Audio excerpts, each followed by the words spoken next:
Hello and welcome to my YouTube channel. My name is Andre and you're on Unboxing for All. Yes, it's the number 4. It's not a mistake. Today I have started a new project and it's about my old Raspberry Pi 3 and what I can do with it.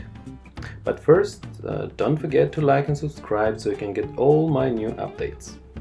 Because I tried to make this project at first without a cooling system for my Pi and it was not a good idea, today I have something that I want to unbox for you. The first box has an enclosure for the Pi and it comes with a fan. So let's take the things out of the box.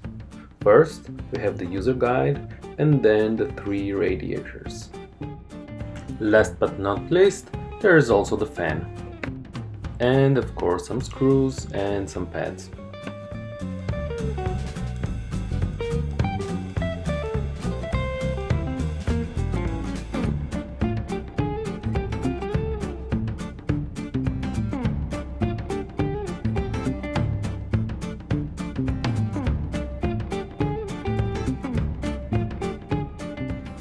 First, I will put the radiators starting with the copper one on the back side and then the black ones.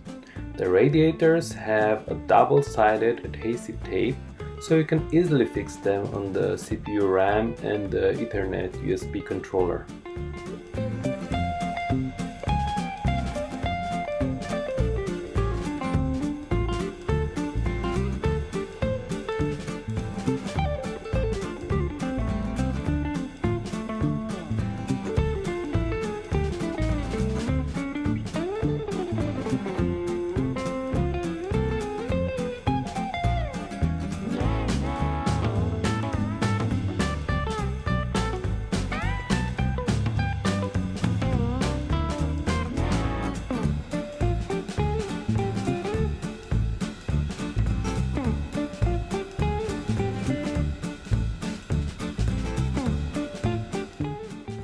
I forgot to screw the board on the first plastic, but I see a place here for one screw, so I will pin it down in this place only with one screw.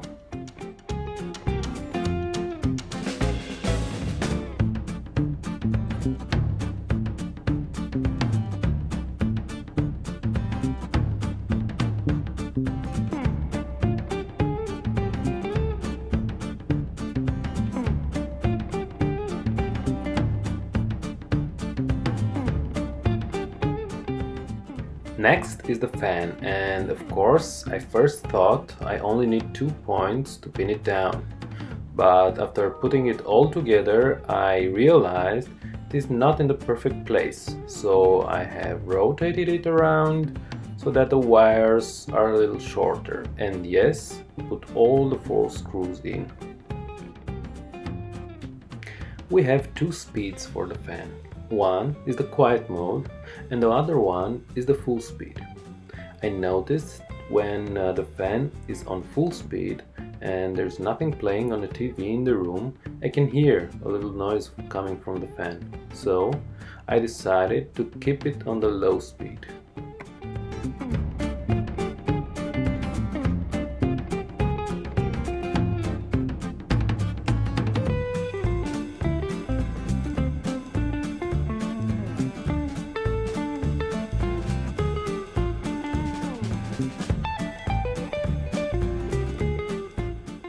So everything is now assembled.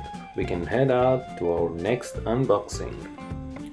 And because it's a little uncomfortable to stay with the mouse on the couch, I decided to buy a remote control which works on 2.4 GHz. It is actually a universal remote control which has a keyboard on the back side. In the package there is a receiver, which is actually a USB adapter, and that is good because I have 4 free places where I can plug it in on my Raspberry Pi.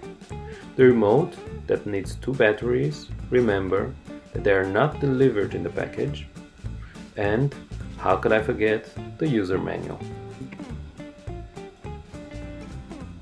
Now let's put all together and see how it works. I have to say that the software part is already installed, and because there are so many people that explain how to put LibreElec on a Raspberry Pi, I'm not going to go into this. But if you have questions, don't hesitate to ask me. I will try to help.